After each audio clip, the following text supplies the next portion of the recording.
പ്രിയമുള്ളവരെ, ഞാൻ കഴിഞ്ഞ 5 വർഷങ്ങളായിട്ട് ഹിപ്നോതെറാപ്പി പഠിക്കുകയും പഠിപ്പിക്കുകയും ചെയ്യുകയും ചെയ്യുന്ന ഒരു കൗൺസിലറാണ്. ഓരോ ദിവസം കഴിയുന്തോറും ആ തെറാപ്പിയോടുള്ള എൻ്റെ അപ്രീസിയേഷൻ വർദ്ധിച്ചു വരികയാണ്. നിരവധി പേരുടെ ജീവിതത്തിൽ അവരുടെ ജീവിതത്തിലെ കാതലായ ചില പ്രശ്നങ്ങളെ മാറ്റുവാൻ ഈ തെറാപ്പി എന്നെ സഹായിച്ചിട്ടുണ്ട്. അതിൽ ഒരു സംഭവം ഞാൻ നിങ്ങളോട് പറയാം.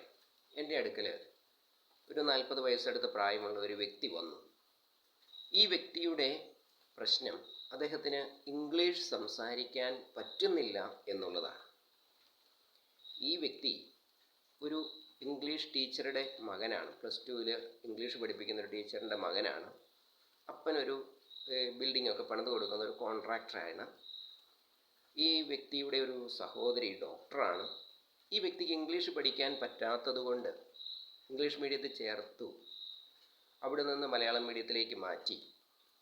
ഇദ്ദേഹത്തിന് നന്നായിട്ട് പഠിക്കാനൊന്നും പറ്റിയില്ല. 10ാം ക്ലാസ് കഷ്ടിച്ച് പാസ്സായി. പിന്നീട് ഇദ്ദേഹം ബിസിനസ്സിലേക്ക് ഇറങ്ങുമായിരുന്നു. അപ്പോൾ ഈ മനുഷ്യൻ്റെ ആഗ്രഹം ഇംഗ്ലീഷ് സംസാരിക്കണമെന്നുള്ളതാണ്. ഇദ്ദേഹം പല മാർഗങ്ങളും നോക്കി. പക്ഷേ ആൾക്കാരോട് സംസാരിക്കാൻ ചെല്ലുമ്പോൾ പേടിയാണ്. ഉള്ളിൽ അറിയാം, പക്ഷെ പുറത്ത് പറയാൻ പറ്റില്ല. ഇംഗ്ലീഷ് സംസാരിക്കാനുള്ള കഴിവ് കിട്ടുന്നതിന് വേണ്ടി മലയാളം അറിയത്തില്ലാത്ത ഒരു ജീവിത പങ്കാളിയെ ഇദ്ദേഹം കണ്ടെത്തി. അവളോടെങ്കിലും ഇംഗ്ലീഷ് സംസാരിച്ചാലല്ലേ കാര്യം നടക്കൂ എന്നുള്ള ഇതിൽ. പക്ഷേ അതും പരാജയപ്പെട്ടു. ആ വ്യക്തി മലയാളം പഠിച്ചു എന്നല്ലാതെ ഇദ്ദേഹം ഇംഗ്ലീഷ് സംസാരിക്കാൻ പഠിച്ചില്ല.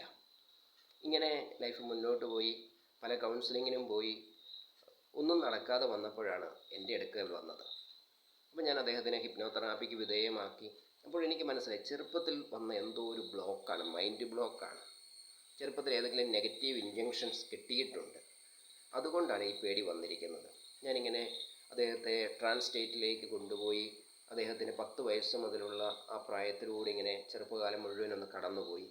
അപ്പോഴാണ് എനിക്കൊരു കാര്യം മനസ്സിലായത്.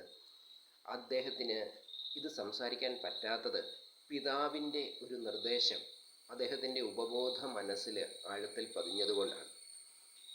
തൻ്റെ അമ്മയെ വിവാഹം കഴിച്ചു കൊണ്ടുവന്നപ്പോൾ പിതാവ് ആദ്യം അമ്മയോട് പറഞ്ഞത്, ഞാൻ ഇംഗ്ലീഷിൽ അത്ര എഫിഷ്യൻ്റോ അല്ല, അതുകൊണ്ട് നീ പുറത്ത് ആരോടും ഇംഗ്ലീഷ് പറയണ്ട, സ്കൂളിൽ മാത്രം പറഞ്ഞാൽ മതി.